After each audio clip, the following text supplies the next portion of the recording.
দেখো, আমরা তরলের পৃষ্ঠটান বা প্রবাহী পদার্থের পৃষ্ঠটান, যেমন বায়ু বা তরল, এদের ক্ষেত্রে হয়ে থাকে সেটা নিয়ে আমরা আলোচনা করছি। যে কোনো তরলের মুক্ত পৃষ্ঠে, মানে ওপরের যে তল, সেই তলে আমরা একটা সবসময় টান টান বল ক্রিয়া করে। এই পৃষ্ঠটানের এই মানে যাকে বলে, এই তরল পৃষ্ঠটি এই টানযুক্ত একটা যেন আবরণের মতো কাজ করে, অর্থাৎ একটা ফিল্ম বা পর্দা। যে কোনো তরলে উপরিভাগে যে তলটা রয়েছে সেটাকে আমরা মুক্ত পৃষ্ঠ বলে থাকি। সেই মুক্ত পৃষ্ঠ একটা পাতলা পর্দার মতো আচরণ করে থাকে। কেমন? এই পর্দার মতো আচরণ করার ফলে কি হচ্ছে, একটা টান বল ক্রিয়া করছে। তার ফলে তার ক্ষেত্রফল, অর্থাৎ তরল পৃষ্ঠের যে জায়গাটা রয়েছে সেটা সংকুচিত হওয়ার চেষ্টা করে, অর্থাৎ তরল পৃষ্ঠটাকে সবসময় একটা যেন টেনে কমাবার চেষ্টা করে। সেই কমানোর চেষ্টার ফলে তার ক্ষেত্রফল অনেকটা কমে যায়, এবং সর্বনিম্ন হওয়ার চেষ্টা করে। এই তরল পৃষ্ঠের এই যে টান, এটাই হচ্ছে পৃষ্ঠটান। তাহলে আমরা কি বললাম, যে কোনো তরলের মুক্ত পৃষ্ঠে একটা সবসময় একটা টান বল ক্রিয়া করে। সেই টান বলটা থাকার জন্য একটা যেন মনে হচ্ছে যে একটা টান টান পর্দা, যেমন রাবারকে রাবারের মধ্যে একটা যদি টেনে ধরো আবার ছেড়ে দাও, সেটা সংকুচিত হয়ে যায়। ঠিক রাবারের ক্ষেত্রে যেমনটি ঘটনা ঘটে, যেন একটা টান বল ক্রিয়া করে। যদি আমরা প্রসারিত করে রাখি তাহলে সবসময় কিন্তু সেটা সংকুচিত হওয়ার চেষ্টা করে। তেমনি তরলের পৃষ্ঠভাগেও, অর্থাৎ পৃষ্ঠতলে একটা এইরকমই রাবারের মতো একটা যেন টানের পর্দা ক্রিয়া করছে, একটা পাতলা আবরণ ক্রিয়া করছে, যার মধ্যে একটা সবসময় সংকুচিত হওয়ার প্রবণতা দেখায় ওই টান বলের জন্য। এবং তরল পৃষ্ঠের ক্ষেত্রফল এর ফলে কি হচ্ছে, যতটা সম্ভব কমে যায়। এই যে তরল পৃষ্ঠের টান, এটাকেই আমরা পৃষ্ঠ টান বলে থাকি। এখানে আমি অলরেডি কলম করেছি, দেখো, বোর্ডে লিখেছি, যে কোনো তরলের মুক্ত পৃষ্ঠে সবসময় একটি টান ক্রিয়া করে এবং তরল পৃষ্ঠটি টানযুক্ত একটা পাতলা পর্দার মতো আচরণ করে। এর ফলে তরল পৃষ্ঠ সর্বদা সংকুচিত হতে চায়, যাতে তরল পৃষ্ঠের ক্ষেত্রফল যতটা সম্ভব কম হয়। তরল পৃষ্ঠের এই টানকে পৃষ্ঠটান বলা হয়। আমরা জলের ফোঁটা, বৃষ্টির ফোঁটা, পারদের ছোট ছোট কণা, এগুলোকে দেখছি সবসময় গোলাকার হয়। তোমরা লক্ষ্য করে থাকবে, পারদ যদি কোনো কারণে থার্মোমিটার ভেঙে যায়, অথবা পারদের পাত্র থেকে যদি কোনো কারণে আমরা মাটির মধ্যে মানে ভূমিতে ফেলে দিই, তাহলে দেখবে তরলের ওই কণাগুলো, অর্থাৎ পারদের যে কণাগুলো, সেগুলো কিন্তু গোল গোল আকারে ধারণ করে। তো এই যে বৃষ্টির ফোঁটা, জলের ফোঁটা বা পারদের কণাগুলো, ছোট ছোট কণা গোলাকার হয়, কারণটা কি না, এই তরলের উপরিভাগে একটা পৃষ্ঠটান ক্রিয়া করে, অর্থাৎ টান বল ক্রিয়া করে। তার ফলে তার পৃষ্ঠতলের তথা মুক্ত পৃষ্ঠের ক্ষেত্রফল সংকুচিত হওয়ার চেষ্টা করে।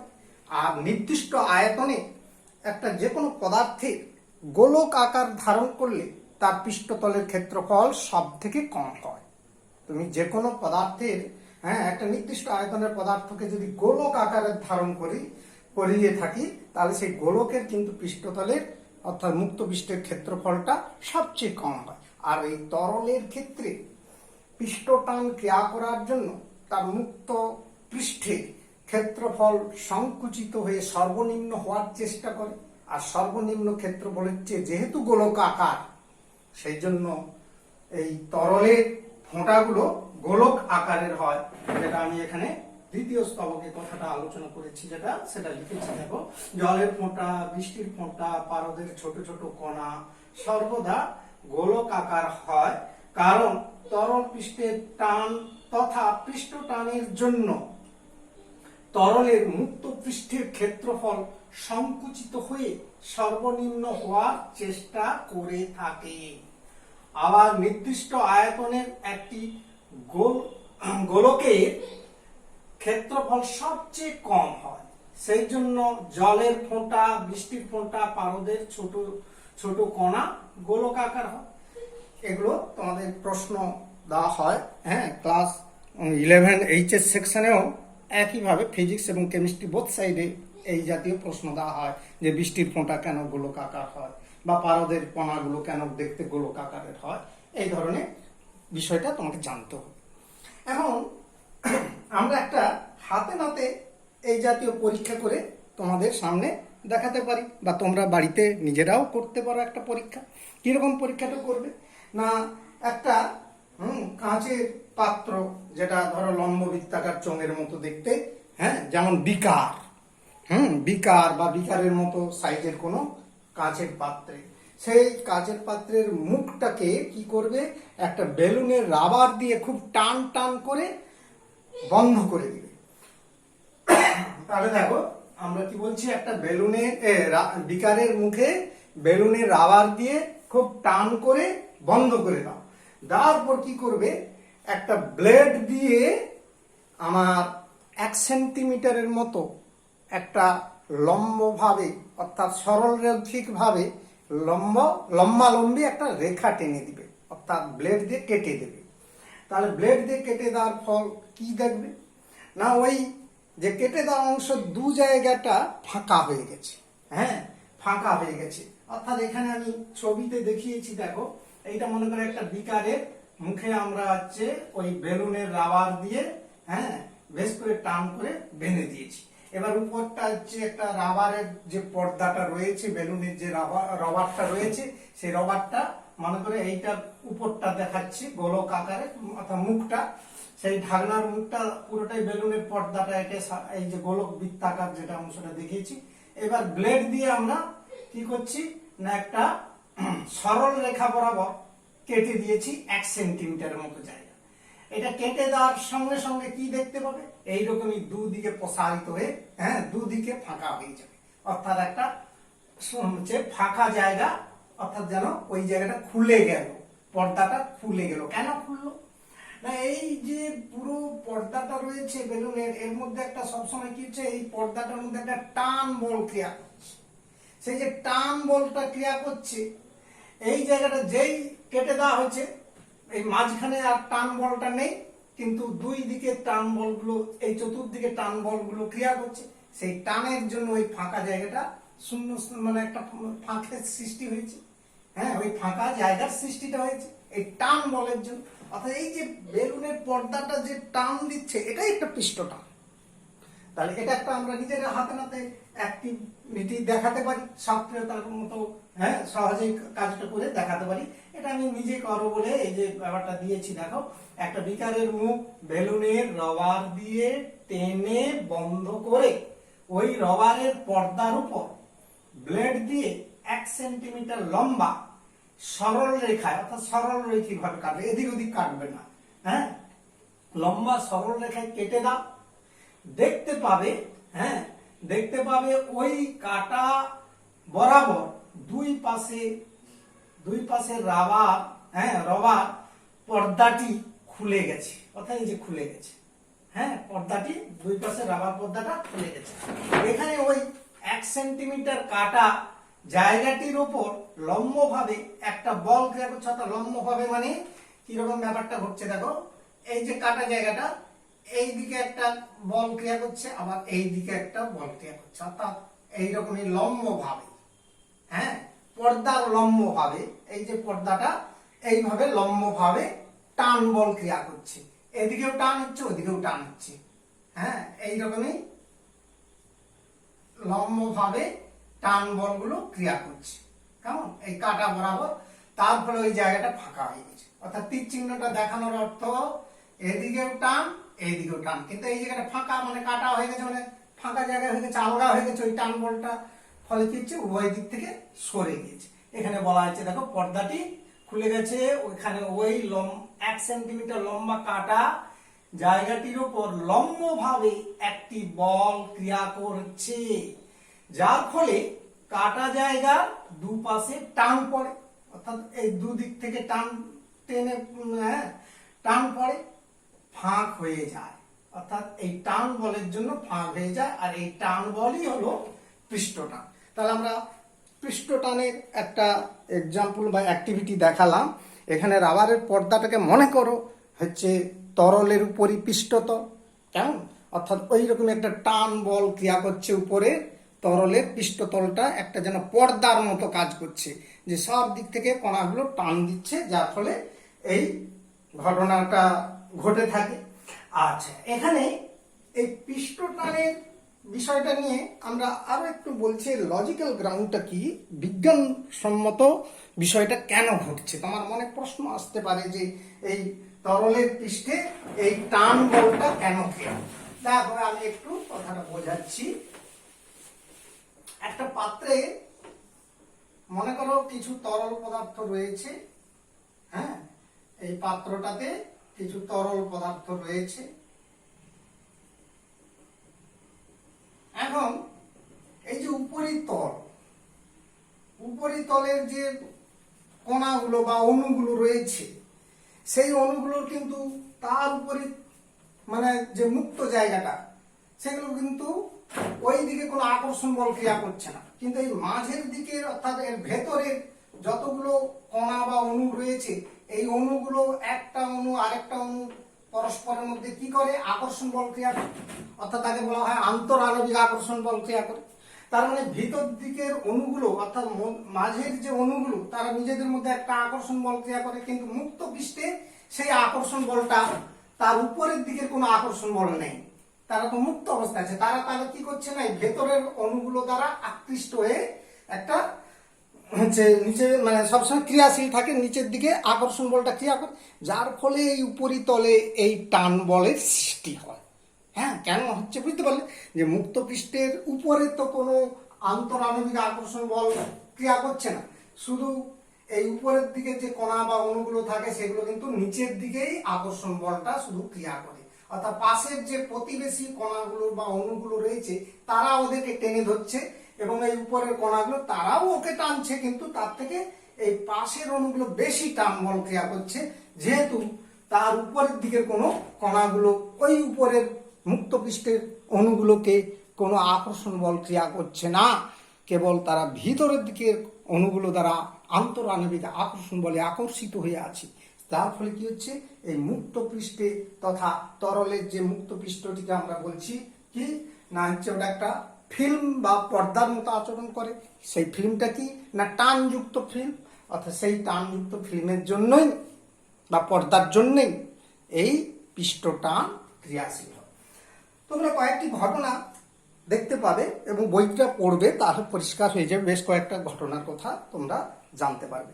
যেমন ধরো একটা ব্লেডকে একটা স্থির পাত্রে জল রেখে দিয়ে কিছুটা, হ্যাঁ, জলটা নাড়াচড়া করে চলবে না, স্থির অবস্থা একটা ব্লেডকে পরিষ্কার করে ওর উপরে আস্তে করে ছেড়ে দাও, দেখবে ব্লেডটা কিন্তু ওই জলের উপর ভেসে থাকবে।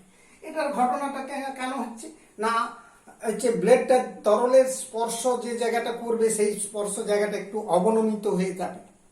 তার কারণটা কি না, এই পৃষ্ঠটান ক্রিয়া করার জন্য, হ্যাঁ, ব্লেডটা হচ্ছে সবসময় হচ্ছে ওখানে ভেসেই আছে, হ্যাঁ, ভেসেই আছে, একটা টান বল ক্রিয়া করছে, অর্থাৎ ব্লেডটাকে আটকে রেখেছে। যেমন তেমনি আমরা হচ্ছে যাকে বলে হচ্ছে এখানে ঊর্ধ্বমুখী বলটা ক্রিয়া করছে, যার ফলে হচ্ছে একটা ঊর্ধ্বমুখী বল ক্রিয়া করে ওটাকে কিন্তু আটকে রেখে দিয়েছে, অর্থাৎ ওটা কোনোভাবেই ডুববে না। বইটা পড়বে, দেখবে ওটা একটা ঘটনা।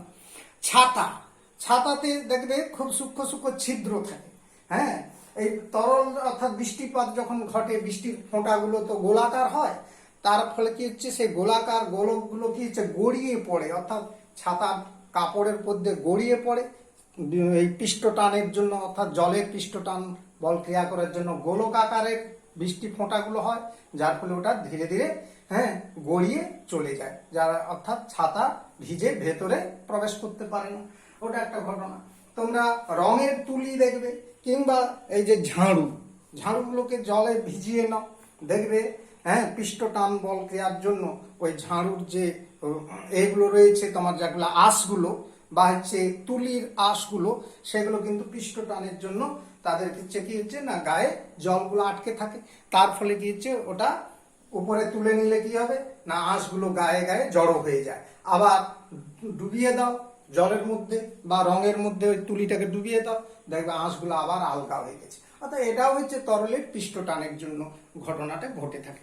তাহলে এইরকমই অনেক উদাহরণ রয়েছে তরলের পৃষ্ঠটানের কারণে আমরা অনেক প্রাকৃতিক ঘটনা দেখাতে পারি বা এবং ঘটছে সেগুলো লক্ষ্য করতে পারি। এগুলো হচ্ছে মাথায় রাখো। আচ্ছা, তরলের এই পৃষ্ঠটানে ডিফাইনটা আমরা কেমন করতে পারি না সংজ্ঞাটা লক্ষ্য করো, আমি সংজ্ঞাটা কথা বলছি। ধরো তরলের এই উপরি পৃষ্ঠ, এটা একটা তরলের পাত্রের উপরের ভাগটা নিয়েছি সেই গোলক আকারে।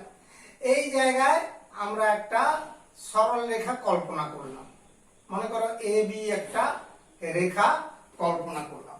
এই এ বি রেখা অর্থাৎ এই হচ্ছে সরল রেখাটা একক দৈর্ঘ্যের উপর যে এবং তার স্পর্শক বরাবর অর্থাৎ তরলের স্পর্শক বরাবর একটা উপরিতল বরাবর সেটা একটা লম্বভাবে একটা বল ক্রিয়া করে, মানে টান বল ক্রিয়া করে। এই টান বলটাকেই বলা হচ্ছে কি পৃষ্ঠ টান। তাহলে আমরা কি বললাম না তরলের মুক্ত পৃষ্ঠে একটা সরল রেখা কল্পনা করলাম, সেই সরল রেখা একক দৈর্ঘ্যের উপর লম্বভাবে এবং ওই পৃষ্ঠতলে স্পর্শকীয় ভাবে মানে স্পর্শক বরাবর যে বলটা ক্রিয়া করে তাকেই বলা হচ্ছে আমার হচ্ছে ক্রিয়াশীল যে বল, তাকেই বলা হচ্ছে ওই তরলের পৃষ্ঠটান। তাহলে এর সংজ্ঞাটা আমি কিভাবে লক্ষ্য করে লিখছি, কোন তরল পৃষ্ঠের একক দৈর্ঘ্যে কোন তরল পৃষ্ঠের একক দৈর্ঘ্যে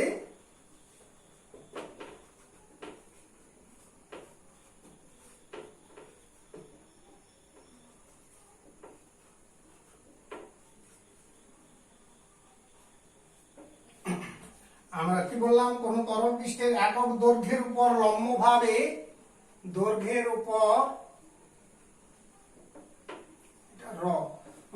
লম্বভাবে এবং ওই তরল পৃষ্ঠের স্পর্শকীয় ভাবে ওই তরল পৃষ্ঠের অর্থাৎ ওই পৃষ্ঠতলে স্পর্শকীয় ভাবে ওই পৃষ্ঠতলে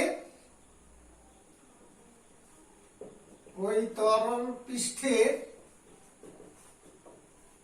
তলে যে তলটা পৃষ্ঠতলটা রয়েছে পৃষ্ঠের তলে স্পর্শকীয় ভাবে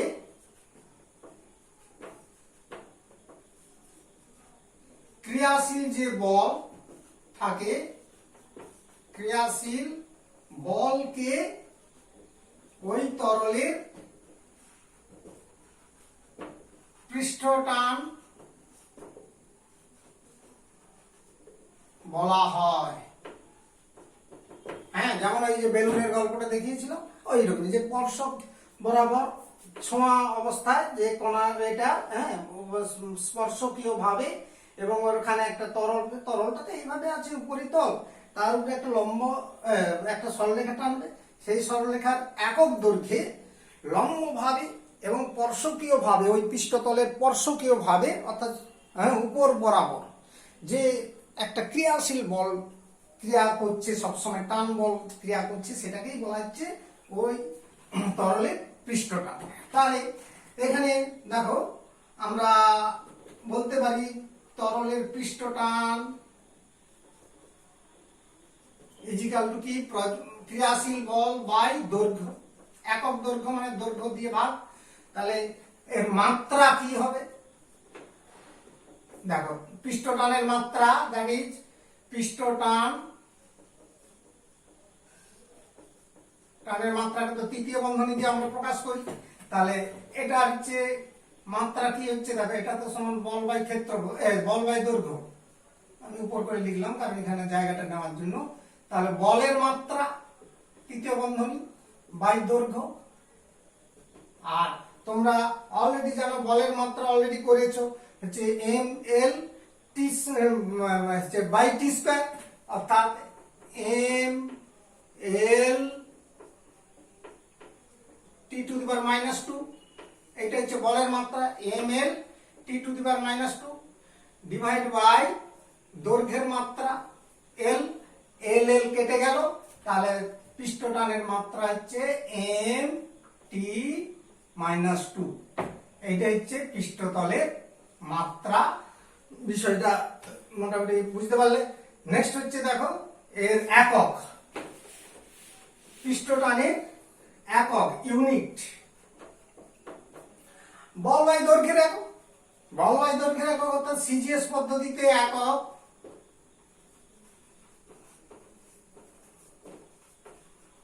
বলের একক কি ডাইন পার সেন্টিমিটার, কারণ বল বাই দৈর্ঘ্যের একক। তাহলে এসআই পদ্ধতিতে একক হবে newton per metre, newton per metre. তাহলে এই হচ্ছে আমাদের যাকে বলা হচ্ছে পৃষ্ঠটানের কিছু প্রাথমিক ধারণা। এছাড়া আমরা দেখো আরো একটা অ্যাক্টিভিটির কথা বলছি, তোমরা নিজেরাও বাড়িতে বানাতে পারবে। একটা তার একটা হচ্ছে লোহা বা তামা ধাতু দিয়ে তৈরি একটা পাতলা তার নিয়ে নিবে। হ্যাঁ, পাতলা তার নিয়ে নিবে, সেইটা উপর কি করবে না এরপর সাবান জল। এখন নিজে করো। আরো একটা বিষয় তোমরা করতে পারবে, আমরা বই থেকেও এটা দেখতে পারি, যে কোনো বইতে তোমরা পেয়ে যাবে, যে তারের রিং যেটা বলছিলাম এক্ষুনি, সেটা আবার দেখো বোর্ডে লিখে দেখালাম, যে তারের রিংয়ের মধ্যে সাবানের স্বর বা পর্দা তৈরি করা। এটা একটা ঘটনা করলে তোমরা পৃষ্ঠটানের ফলাফলটা দেখতে পাবে খুব পরিষ্কার পরিচ্ছন্নভাবে। প্রথমে কি করতে হবে, একটা তামা বা লোহার তার দিয়ে, সরু তার দিয়ে তৈরি একটা রিং করে নিবে, একটা ছোট্ট রিং করে নিবে বলয় আকার, যে তামা বা লোহার তৈরি একটা সরু তারে রিং তৈরি করে নিবে। এইবার সেই রিংটাকে কি করবে না সাবান জলে ডুবিয়ে দেবে। হ্যাঁ, সাবান জল করে তার মধ্যে ডুবিয়ে দেবে। ডোবানোর পর সেইটাকে তুলে আনবে। তুলে আনার পর তারপর কি করবে না দেখতে পাবে ওই রিংয়ের মধ্যে একটা সাবানের স্বর বা পর্দা তৈরি হয়ে গেছে। এইবার ওই পর্দাটা, হ্যাঁ, সাবানের ওই রিংয়ের মধ্যে যে সাবানের স্বর বা পর্দাটা তৈরি হলো, ওর মধ্যে একটা কি করবে না সুতোর একটা ফাঁস তৈরি করে নেবে, ছোট্ট একটা ফাঁস তৈরি করে ওর মধ্যে আস্তে করে উপরে ভাসিয়ে দেবে। তাহলে সুতোর পর্দাটা ফাঁসটা ভাসিয়ে দেবে। ভাসিয়ে দিলে প্রথমে দেখতে পাবে ওই ফাঁসটা, সুতোর যে ফাঁসটা এলোমেলো, মানে কুচকানো কুচকানো অবস্থায় রয়েছে, এলোমেলো ভাবে রয়েছে। তারপর একটা কি করবে না ছুঁচ একটা নিবে, একটা সরু নিডিল নিয়ে, অর্থাৎ ছুঁচ একটা নিয়ে ওই সুতোর ফাঁসের ভেতরে যে পর্দাটাকে ফুটো করে দিবে। ফুটো করে দিলে কি হবে না ওই ফাঁসের ভেতরের যে সাবানের স্বর সেটা অদৃশ্য হয়ে যাবে, অর্থাৎ সেটা বিলীন হয়ে যাবে। সেই স্বরটা না থাকার ফলে তখন পরিস্থিতিটা কি দেখতে পাবে না ওই রিং এর মধ্যে যে সুতোর ফাঁসটা ছিল সেটা সুন্দর একটা সুষম বৃত্তাকার ধারণ করছে। তাহলে এই হচ্ছে ঘটনা, যেটা আমি এখানে লিখেও দেখিয়েছি, আবার বোঝালাম, যে তামা বা লোহার তৈরি একই সরু তারে রিং তৈরি করে সাবান জলে ডুবিয়ে রিংটাকে বাইরে আনলে রিং এর মধ্যে সাবানের একটি পাতলা স্বর বা পর্দা তৈরি হবে। এরপর একটি সুতো, হ্যাঁ, সরু সুতার ফাঁসকে ওই স্বরে ভাসিয়ে দিলে ফাঁসটিকে এলোমেলো অবস্থায়, অর্থাৎ কুচকানো কুচকানো অবস্থায় দেখতে পাবে। এবার একটি সূচ দিয়ে ফাঁসের ভেতরের স্বরটাকে ফুটো করে দিবে। ফুটো করে দিলে ফাঁসটি বৃত্তাকার ধারণ করছে দেখতে পাবে। এবার এটার ব্যাখ্যাটা, কারণটা না সূচ দিয়ে ফোটানোর আগে পর্যন্ত আমার সুতোর ফাঁসে ভেতর এবং বাইরে সাবানের পাতলা যে স্বর, হ্যাঁ, বা পর্দাটা রয়েছে, তার ফলে ওখানে তরলের পৃষ্ঠটা সুতো ফাঁসের প্রতিটি বিন্দুতে ভেতরের দিকে এবং বাইরের দিকে দুই দিকে ক্রিয়া করছে, প্রতিটা বিন্দুতে। হ্যাঁ, এবং সেই দুই বিপরীতমুখী বল, একটা ফাঁসের ভেতরের দিকে আর একটা ফাঁসের বাইরের দিকে, এই দুই বিপরীতমুখী বল পরস্পর সমান হয়ে যায়। যার ফলে একটা বল আরেকটা বলকে প্রশমিত করে দেয়। এর ফলে আমার সুতোটা ওর মধ্যে কি হচ্ছে না এলোমেলো অবস্থায় দেখতে পাচ্ছ। এবার ছুঁচ দিয়ে ফুটো করার ফলে তাহলে ছুঁচ দিয়ে ফুটোর আগে পর্যন্ত ওখানে যে দুই দিকের বিপরীত দিকে অর্থাৎ সুতোর প্রতিটি বিন্দুতে সুতোর উপর ফাঁসের উপর প্রতিটি বিন্দুতে তরলের পৃষ্ঠটান দুই দিকে ক্রিয়া করে, ভেতরের দিকে এবং বাইরের দিকে এবং সমানভাবে ক্রিয়া করে, যার ফলে ওখানে নিট বল লব্ধি বল 0 হয়ে যায়। তাই সুতোটা এলোমেলো ছিল। কিন্তু যখন সুতোটা ছুঁচ দিয়ে ফুটো সুতোর ফাঁসের ভেতরে যখন ছুঁচ দিয়ে আমার পাতলা শর্টটিকে ফুটো করে দেওয়া হয়, সেই পর্দাটা ফুটো করার সঙ্গে সঙ্গে সেই ভেতরের তো আর তরলের পৃষ্ঠটান ক্রিয়া করছে না, অর্থাৎ ভিতরের দিকে কোনো বল প্রযুক্ত হচ্ছে না। তাহলে কি হচ্ছে না বাইরে কিন্তু রিং আর হচ্ছে ফাঁসের বাইরে, ফাঁসের বাইরে আর রিং এর মধ্যে সেখানে কিন্তু পর্দাটা থেকে যাচ্ছে। তার ফলে বাইরের দিকে অর্থাৎ ফাঁসের বাইরের দিকে তরলের পৃষ্ঠটান তথা একটা বল ক্রিয়া করে, টান বল ক্রিয়া করে, যার ফলে এই ফাঁসের প্রতিটি বিন্দুতে সুষমভাবে বহির্মুখী পৃষ্ঠটান তথা ক্রিয়াশীল বল থাকার জন্য আমার সুতোটা সুষমভাবে গোলাকার ধারণ করছে। এটা হচ্ছে দ্বিতীয় পর্যায়ের যে কথাটা আমি এখানে বলেছি। দেখো, ছুঁচ দিয়ে ফুটো করার আগে সুতোর ফাঁসের ভেতর ও বাইরে সাবানের সর ছিল এবং এখানে সুতোর উপর প্রতিটি বিন্দুতে স্বরের পৃষ্ঠের স্পর্শক ভাবে ভেতর এবং বাইরের দিকে সমানভাবে বল ক্রিয়া করে থাকে, যাহা পৃষ্ঠটান, তরলের পৃষ্ঠটান। ফলে ওই দুটি বল পরস্পরকে প্রশমিত করছে, কারণ সমানভাবে ক্রিয়া করছে কিন্তু বিপরীতমুখী, সেই জন্য এরা পরস্পরকে কি করছে প্রশমিত করে দেয়। তার ফলে ফাঁসটি এলোমেলো ছিল। কিন্তু ছুঁচ দিয়ে ফুটো করার ফলে ফাঁসের ভেতরের স্বর অদৃশ্য হয়ে যায়। এতে ফাঁসের ভেতরের কোনো বল তথা পৃষ্ঠটান ক্রিয়া করে না, কিন্তু ফাঁসের বাইরের দিকে ফাঁসের প্রতিটি বিন্দুতে বল তথা পৃষ্ঠটান ক্রিয়া করে থাকে এবং ফাঁসের ক্ষেত্রফল সংকুচিত হয়ে সর্বনিম্ন হওয়ার চেষ্টা করে। বাইরের দিকে যেহেতু বলটা ক্রিয়া করছে পৃষ্ঠটা, তার ফলে হচ্ছে ফাঁসের কি হচ্ছে না পৃষ্ঠতলের যে ক্ষেত্রফলটা সেটা সংকুচিত হয়ে সর্বনিম্ন হওয়ার চেষ্টা করছে। আর সর্বনিম্ন হতে হলে সেটা কি আকার ধারণ করে, গোলাকার অর্থাৎ বৃত্তাকার গঠন ধারণ করে। সেই জন্য দেখো ফাঁসের ক্ষেত্রফল সংকুচিত হয়ে সর্বনিম্ন হয় তথা ফাঁসটি বৃত্তাকার ধারণ করে। আর এই যে বহির্মুখী তথা ফাঁসের যে বাইরের দিকে যে ক্রিয়াশীল বল সেটা হচ্ছে তরলের পৃষ্ঠটান, এটাই হচ্ছে পৃষ্ঠটান। তার মানে এখানে যে ঘটনাটা আমরা এখানে লিপিবদ্ধ করে দেখালাম সেটা তোমরা বইতেও পড়ে দেখে নিতে পারো। আমি আবার একবার ওটা ছবিতে দেখিয়ে দিচ্ছি। দেখো, একটা তারের রিং করলে, সরু তারের রিং করার পর এটাকে সাবান জলে ডুবিয়ে নিবে, ডুবিয়ে নেওয়ার পর এটার মধ্যে একটা পর্দা হয়ে যাবে।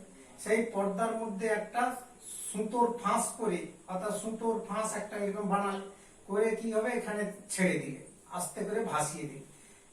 এটা তো বাইরে নিয়ে এসছো, রিংটাকে বাইরে নিয়ে এসছো সাবানের স্বরের পর্দা যুক্ত।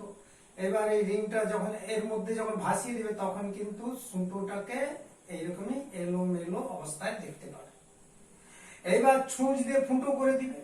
ফুটো করলে ওইটা কি হবে না ভেতরে যখন ফুটো করে দিলে তখনই কিন্তু এই ভেতরের পর্দা সাবানের যে পাতলা স্বর তথা স্বরের পর্দাটা অদৃশ্য হয়ে যাবে।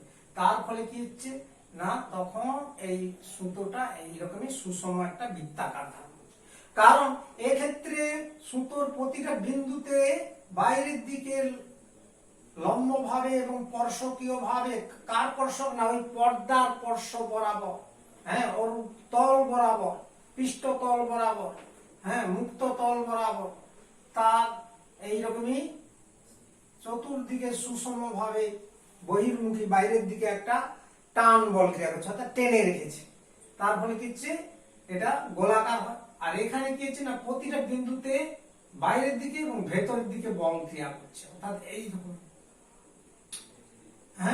এরকম অসংখ্য চতুর্দিকে তুমি দেখা মানে অসংখ্য প্রতিটা বিন্দুতে, আমি এখানে মাত্র কয়েকটা দেখাচ্ছি, হ্যাঁ, কিন্তু এখানে প্রতিটা বিন্দুতে দুই বিপরীতমুখী বল, অর্থাৎ এখানে তীর চিহ্ন দিচ্ছি ভিতরের দিকে একটা বল, আবার দেখো বাইরের দিকে বল, তার মানে দুই দিকে সমান বিপরীতমুখী বল একই বিন্দুতে ক্রিয়াশীল হলে কি হবে, সেখানে লব্ধি বলের মান 0 হয়, যার জন্য ওখানে কি হচ্ছে সুতোটা এলোমেলো ছিল। তাহলে এই হচ্ছে আমাদের পৃষ্ঠ টানের, হ্যাঁ, পরিস্থিতিটা বুঝতে পারলে একটা হাতে নাতে কাজ করে আমরা এই পরীক্ষাটা করতেই পারি। না, পৃষ্ঠ টানের নির্ভরশীলতা, না, এটা একটা খুবই ইম্পর্টেন্ট পয়েন্ট, খুবই গুরুত্বপূর্ণ বিষয়, যে উষ্ণতা বাড়লে তরলের পৃষ্ঠটান কমে, আর উষ্ণতা কমলে তরলের পৃষ্ঠটান বাড়ে। কেন? না, উষ্ণতা বৃদ্ধিতে তরলের অণুগুলির গতিশক্তি ক্রমশ বাড়তে থাকে, যার ফলে কি হচ্ছে ওদের আন্তঃআণবিক আকর্ষণ বলের মান কমে যায়, আর এই আন্তঃআণবিক আকর্ষণ বল যত কমবে তত পৃষ্ঠ টান বা তাদের টান বল কি হবে, কমে যাবে, তরল পৃষ্ঠের, হ্যাঁ, পৃষ্ঠ টানের মান কমে যায়। এটা একটা বিষয়। আর এটা খুব ইম্পর্টেন্ট কথা, পৃষ্ঠ টানের মান শূন্য হয় কখন? না, সংকট উষ্ণতায় তরলের পৃষ্ঠ টানের মান 0 মানে শূন্য হয়। এটি মনে রাখতে হবে। তরলের, হ্যাঁ, এখানে বলছি দেখো, উষ্ণতা বৃদ্ধিতে তরলের পৃষ্ঠটান হ্রাস পায় এবং সংকট উষ্ণতায় পৃষ্ঠটানের মান 0 হয়, কারণ উষ্ণতা বৃদ্ধিতে তরলের অণুগুলির গতিশক্তি বৃদ্ধি হয়, ফলে আন্তঃআণবিক আকর্ষণ বল কমে যায়, তাই তরলের পৃষ্ঠটান হ্রাস পায় মানে কমে যায়। এটা একটা বিষয়। নাম্বার 2, এবার তরলের পৃষ্ঠে যদি অপদ্রব্য কোনো থেকে যায়, অশুদ্ধি পদার্থ যদি থেকে যায়, তাহলে কিন্তু তরলের পৃষ্ঠটানের মান আবার কমে যাবে। কেমন? যেমন ধরো, হ্যাঁ, তরলের মধ্যে অপদ্রব্য, যেমন মনে করো এই যে জাহাজটা সমুদ্রে দেখো না, তেল পড়ে গেছে, অর্থাৎ সমুদ্রের এই জলের উপরিতলে কি হচ্ছে, তেল ভেসে আছে, একটা অপদ্রব্য রয়ে গেছে, সেই অশুদ্ধি থাকার ফলে কি হচ্ছে, তার পৃষ্ঠটানের মানটা কমে যায়, সমুদ্রের জলের পৃষ্ঠটানের মান কমে যায়, সেরকম জলে পৃষ্ঠে তেল ঢাললে তার পৃষ্ঠটান কমে যায়। তরল পৃষ্ঠে অপদ্রব্য দ্বারা দূষিত হলে পৃষ্ঠটান কমে যায়, যেমন জলের উপরে তেল ঢাললে পৃষ্ঠটান কমে যায়। এরপর দেখো, তরলে যদি অজৈব পদার্থ দ্রবীভূত থাকে, তাহলে কিন্তু তরলের পৃষ্ঠটানের মান বেড়ে যাবে। অজৈব পদার্থ মানে ইনঅর্গানিক কম্পাউন্ড, অজৈব পদার্থ মানে খনিজ পদার্থ, যেমন সোডিয়াম ক্লোরাইড, হ্যাঁ, যুক্ত জলের পৃষ্ঠটান অনেক কম, অনেক বেশি হয়, হ্যাঁ, সেই জন্য দেখবে সমুদ্রে এত, হ্যাঁ, পৃষ্ঠটানের প্রভাবটা অনেক বেশি থাকে সমুদ্রের জলে, কেন? সোডিয়াম ক্লোরাইড থাকে। এটা একটা ঘটনা, হ্যাঁ। আর জৈব পদার্থ যদি দ্রবীভূত থাকে, অর্থাৎ তরলে যদি কোনো জৈব পদার্থ দ্রবীভূত থাকে, যেমন জলে সাবান দ্রবীভূত করলে, তখন কিন্তু পৃষ্ঠটানের মান কমে যাবে। তাহলে অজৈব পদার্থ থাকলে, তরলে দ্রবীভূত থাকলে পৃষ্ঠটান বাড়ে, আর জৈব পদার্থ দ্রবীভূত থাকলে পৃষ্ঠটান কমে। এগুলো কিন্তু শর্ট প্রশ্ন দেওয়া হয়, মাথায় রেখো, হ্যাঁ, মনে রাখার চেষ্টা করো। আর তরলের উপরিস্থিত মাধ্যম যদি পরিবর্তন করে দেওয়া হয়, অর্থাৎ ধরো তরলের উপরিস্থিত মাধ্যম যেমন বায়ু আছে, হ্যাঁ, বায়ুটাকে সরিয়ে দিলাম, শূন্য মাধ্যম করে দিলাম, তাহলে বায়ু মাধ্যম থাকলে যে তরলের পৃষ্ঠটানটা পাওয়া যাবে, আবার শূন্য মাধ্যম হলে সেক্ষেত্রে কিন্তু পৃষ্ঠটানের মানটা পরিবর্তন হয়ে যাবে। শূন্য মাধ্যমে তরলের পৃষ্ঠটানের মান বাড়ে, এটুকু মাথায় রেখো। কেন না, উপরিপৃষ্ঠে আমরা বলছিলাম যে তরলের কণাগুলোর উপরিপৃষ্ঠে কোনো আকর্ষণ বল থাকে না, কিন্তু যদি বায়ু বা গ্যাস থাকে, গ্যাসের অণুগুলো কিন্তু একটা মৃদু আকর্ষণ বল টানে, হ্যাঁ, তার জন্য কি হচ্ছে, এই যে ভেতরের দিকে যে টান বল, অর্থাৎ সেই যে তরল পৃষ্ঠে যে তাদের মধ্যে যে টান বলটা, সেই টান বলটা কিছুটা কমে যায়, হ্যাঁ। তাহলে শূন্য মাধ্যমে কিন্তু তরলের উপরিস্থিত যে পৃষ্ঠটান, মুক্ত পৃষ্ঠের পৃষ্ঠটানের মান হচ্ছে বাড়ে। এইগুলো হচ্ছে তরলের পৃষ্ঠটানের নির্ভরশীলতার যে মানগুলো পয়েন্টগুলো জানলে, 4খানা পয়েন্ট বললাম, কেমন? ঠিক আছে।